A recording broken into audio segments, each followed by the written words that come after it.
My fence had been the same color for years, but one day, I received a complaint that it was too bright and distracting. So I repainted it a neon rainbow and added glow-in-the-dark stars. The night it lit up, a furious knock on my door. "You're ruining the neighborhood." I smirked. "I thought you wanted to change." I've lived in my house for about 10 years. It's a single-story home in Tempe, Arizona, in one of those neighborhoods where people take their landscaping way too seriously. Everyone has perfectly maintained gravel yards, houses in shades of beige, and just enough fake plants to make it look like someone cares. I don't care much for that kind of thing. My house is clean, my yard isn't overgrown, and my fence has been the same beige color since the day I moved in. I never thought twice about it. No one ever complained. No one ever said a word. It blended in with every other damn fence on the block. Then, one day, I got a letter in the mail. There was no return address, just a single sheet of paper typed in Comic Sans. I wish I was kidding. "Your fence is too bright and distracting. It does not fit the neighborhood aesthetic. Please repaint it or consider removing it altogether." I read it 3 times, thinking there was no way I was understanding this correctly. It's beige. Like, the most boring shade of beige you could imagine. I crumpled the letter and threw it in the trash. I figured it was some overly dramatic neighbor with nothing better to do. But then, a second letter arrived. This time, it was more aggressive. "You are being intentionally disrespectful to the neighborhood. Your fence is an eyesore and disrupts the visual harmony of our community. Fix it, or we will take action." Who the hell writes like that? I looked around at my neighbors' houses. Every single one of them had fences just like mine. Same color. Same style. I started paying attention after that. That's when I noticed her. Her name was Margaret. Late 60s, short silver hair, and the kind of person who watches everything. You know the type. Knows in everyone's business. Has an opinion on everything. Always watching. Always judging. One afternoon, I was watering my plants when I saw her staring at my house from across the street. She had this tight-lipped expression, like she had just sucked on a lemon. I decided to address it head-on. "Margaret," I called out. "Something on your mind?" She didn't even hesitate. "It's your fence," she said, walking up like she was about to bless me with her wisdom. I waited. "It's too bold," she said, wrinkling her nose. I blinked. "Margaret, it's beige." She nodded, folding her arms. "It just doesn't fit. The other homes have softer tones. It's jarring when I walk outside. It disrupts the uniformity." She said all this with a straight face. I stared at her. I wanted to say something clever. I wanted to tell her to get a hobby. I wanted to point out that the sun was brighter than my damn fence. But instead, I smiled. "You know what, Margaret?" I said. "I'll take care of it." Her entire face lit up. "Oh, wonderful. I knew you'd be reasonable." She walked away, pleased with herself. She had no idea what was coming. That weekend, I went to the hardware store and bought every neon paint color I could find. Hot pink, electric blue, neon green, bright orange. A color so yellow it looked radioactive. I spent 2 full days repainting the entire fence in massive, uneven rainbow streaks. And then, just to be petty, I bought a pack of glow-in-the-dark stars and stuck them all over the panels. At night, my fence didn't just stand out. It glowed. It looked like a damn carnival ride. And I loved it. Now, all I had to do was wait. That night, around 9 p.m., I heard it. Bang, bang, bang. Someone was pounding on my door. I opened it to find Margaret standing there, shaking with rage. "Are you out of your mind?" she shrieked. I took a slow sip of my beer. "Margaret, what seems to be the problem?" She threw her hands in the air. "What have you done?" I glanced at the fence. "I took your feedback into consideration." Her face turned scarlet. "This is an assault on the neighborhood. You said my fence was too bright before," I reminded her. "Now it glows in the dark." She let out this high-pitched noise, somewhere between a gasp and a scream. "I will report this to the HOA." I smiled. "Oh, please do." Because I checked. There are no rules about fence colors. Her eye twitched. Then, she pointed a shaking finger at me. "You're ruining everything." "Margaret," I said calmly, "I thought you wanted to change." She stormed off, yelling about destroying the community. I figured that was the end of it. I was wrong. Over the next week, Margaret went feral. HOA complaint? Denied. No rule against fence colors. City ordinance violation? Also denied. A petition to restore neighborhood order? Got 2 signatures, hers and her husband's. Calling the cops? The police laughed and left. But she wasn't done. One night, around 2 a.m., I woke up to a scraping sound outside my house. I peeked through the blinds. It was Margaret, in her nightgown, holding a paint roller, trying to repaint my fence beige. I burst out laughing so hard I nearly fell over. I flung open the door. "Margaret, what the hell are you doing?" She yelped and dropped the roller. Are you seriously vandalizing my property?" I was just fixing it," she whined. "Margaret, that's illegal. It's an eyesore. So is your attitude, but I don't try to repaint that." She stomped away, muttering under her breath. But I wasn't done yet. Margaret had declared war, and I was going to win. I thought maybe, just maybe, after I caught Margaret red-handed trying to paint my fence in the middle of the night, she'd back off. Nope. The next morning, I found a new letter in my mailbox. This one was longer. Your actions are not just disrespectful, they are a direct attack on the values of this neighborhood. We, the responsible homeowners of this community, will not tolerate this kind of behavior. If you do not remove this horrific eyesore immediately, we will take the necessary steps to force you out. I wasn't even mad. I was impressed. Margaret had leveled up. She had gone from being a passive-aggressive nightmare to a full-on villain. I knew she wasn't bluffing, either. She had already tried everything and failed. Now, she was desperate, which meant she was about to do something really, really stupid. A few days later, I was working in my garage when I saw a black sedan pull up in front of my house. Two men in cheap suits stepped out. They looked around, like they were assessing the scene of a crime. One of them took out a clipboard and started writing things down. I walked outside. Something I can help you with? The taller one looked up. Are you the owner of this property? I nodded. He flipped a page on his clipboard. We're here to inspect your unpermitted structure. I raised an eyebrow. What structure? The one in your front yard, he said, gesturing toward my fence. I laughed. That's not a structure.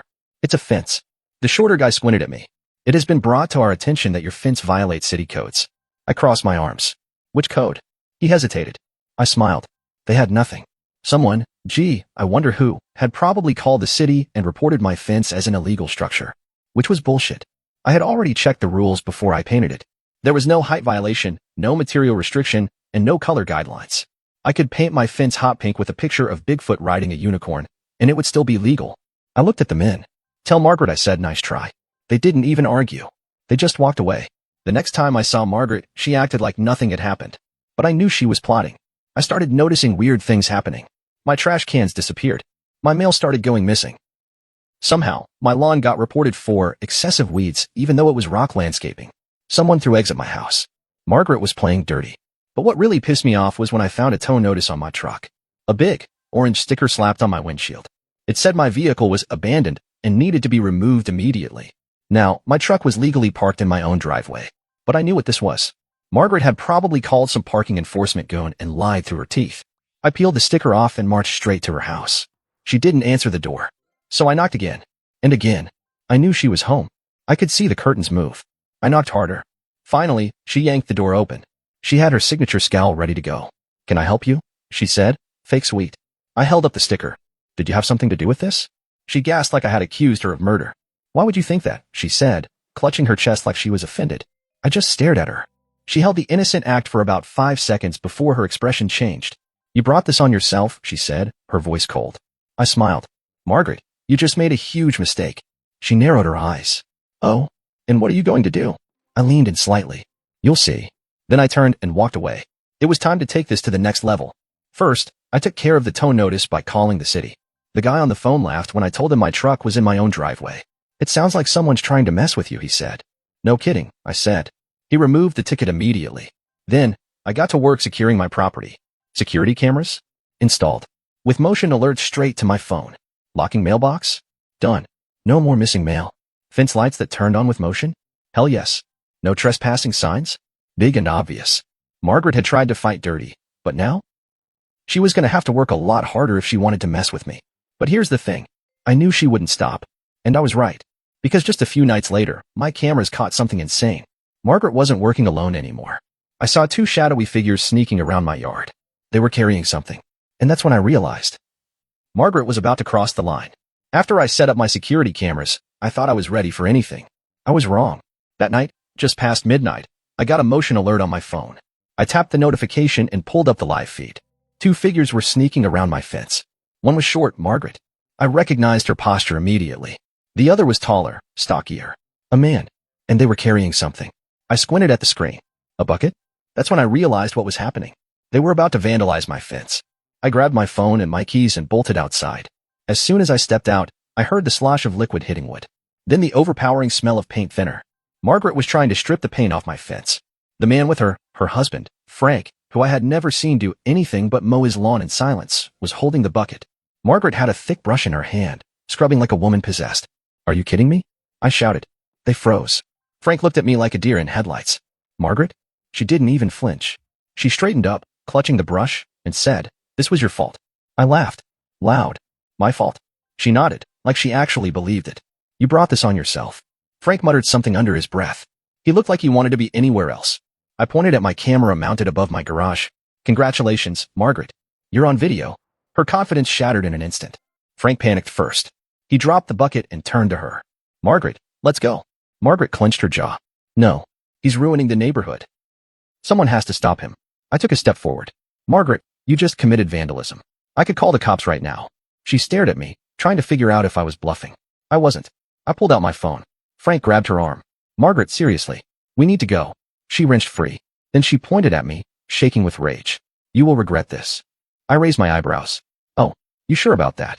She spun on her heel and marched away. Frank hurried after her, grumbling curses under his breath. I sighed and turned to my fence. The good news? They hadn't gotten very far. The bad news? There was now an ugly, half-stripped patch right in the middle. I grabbed my phone and opened the camera app. I took several photos. Because this wasn't over. Not by a long shot. The next morning, I filed a police report. Vandalism. Criminal damage. I handed them the video footage, the photos, and the description of what happened. The officer I spoke to nodded along, stone-faced. Looks pretty clear-cut, he said. We'll pay her a visit. I grinned. Oh, please do. A few hours later, Margaret's entire world crumbled. 2 police cruisers pulled up in front of her house. She came outside, flustered, fake smiling, trying to talk her way out of it. It didn't work. She had committed a crime. And I had all the proof. They didn't arrest her, but they did issue a citation, a hefty fine. And the best part? She was legally required to pay for the damage. Margaret was screwed. But I should have known. A cornered animal is the most dangerous. That night, I found something new in my mailbox. An unmarked envelope. No return address. No name. Inside was a single sheet of paper, typed like before. It said, drop the complaint. Or else. I read it twice. Then I laughed. Because Margaret had officially lost her damn mind. She wasn't just playing dirty anymore. She was getting desperate. I folded the letter neatly, went inside, and placed it directly into my growing evidence folder. Then, I got back to work. Because if Margaret wanted a war, she was about to get one. And this time, I was going to make sure she never messed with me again. The anonymous letter didn't scare me. It annoyed me. If Margaret thought she could bully me into backing down, she had another thing coming. But I wasn't just going to let this slide. I took the letter, went straight to the police station, and added it to my vandalism case. The officer read it and sighed.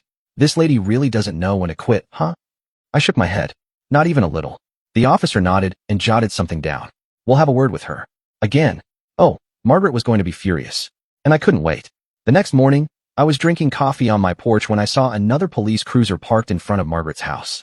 She was standing in her driveway, arms crossed, talking to the officer. Actually, no. She wasn't talking. She was shrieking.